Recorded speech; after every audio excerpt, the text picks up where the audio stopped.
நான் ரொம்ப சிம்பிளாக கேட்குறேன், உங்களுக்கு வேலை வெட்டி இருக்கா இல்லையா? இருந்துச்சுன்னா ஆட்சியை பற்றி விமர்சனம் செய், ஆட்சியிலுக்குள்ள தவறை பற்றி விமர்சனம் செய்.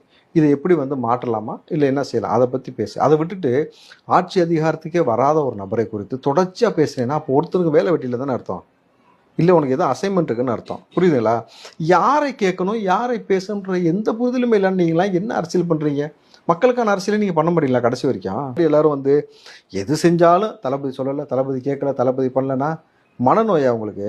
ஏன் இது கேட்குறாங்க? சரி, நான் வேணா ஒன்று செய்கிறேன், தளபதிட்ட சொல்லிட்டு மனநோயில் ஏதாவது பாதிக்கப்படுறீங்கன்னா உங்களுக்கு மருத்துவ செலவை ஏற்றுக்க சொல்கிறேன், அதை வேணா செய்ய சொல்கிறேன், நீங்கள் டாக்டரை போய் பாருங்கள், நம்ம அதுக்கப்புறம் பேச. ஏன் இந்த கேள்வி சார், அதாவது தாவேக்கால இருக்க தொண்டர்களுக்கு அரசியல் தெரிஞ்சது கூட விஜய்க்கு தெரியலங்கிறாங்க. கட்சியை உருவாக்குனது தொண்டனா தளபதி விஜயா?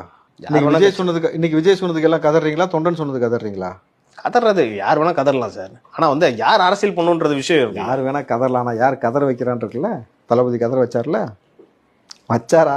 கதறியா? கதறு, ஐ அம் ஹாப்பி சார்.